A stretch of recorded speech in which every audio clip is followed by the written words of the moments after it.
The pipe organ has been called the king of instruments because of its wide, expressive range. Its large pipes have been reverberating through the floors of great churches and halls for centuries, while the tiniest of pipes can sound delicate and fragile. In all, it is the one instrument that can mimic the human voice in all its polyphonic wonder and power.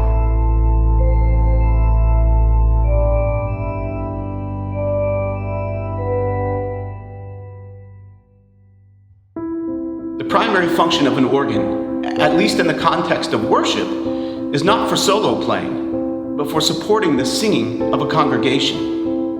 No single instrument is better equipped for that purpose due to both its size and its ability to give resonance to the fullness of human emotion, from joy to sadness, from praise to lamentation.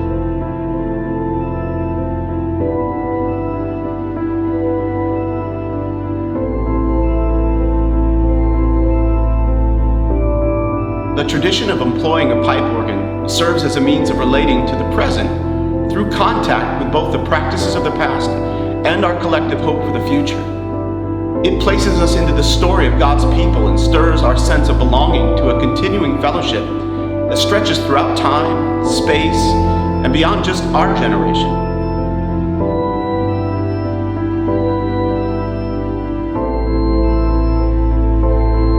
You know, the pipe organ is very much like a car or any other complex mechanical thing. Parts wear out, and this requires not only regular maintenance and tuning, but after 30, 40 years or so, a generation has to step up to the plate to support a restoration project like this to ensure its continuance and vibrancy for the generations that follow. Our particular organ is on life support, so it's our generation that's been called to the plate.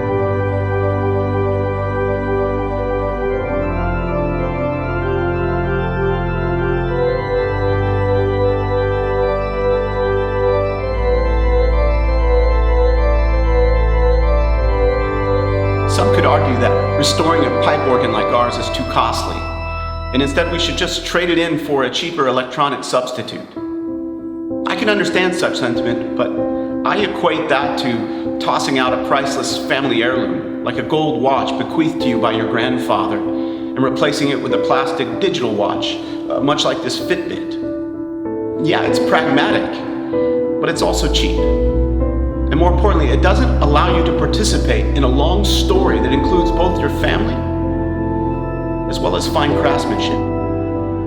What we are advocating here in our use of the historic liturgy and traditional music at Grace is what one historian calls the living faith of the dead. You know, tradition has the capacity to develop while still maintaining its identity and continuity.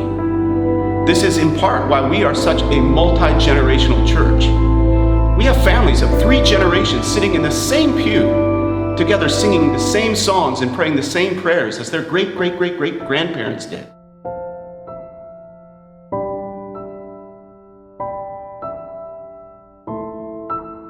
We are a church rooted in an ancient and abiding faith, and we stand on the shoulders of our brothers and sisters who came before us. And that includes our rich liturgy and hymnody and music.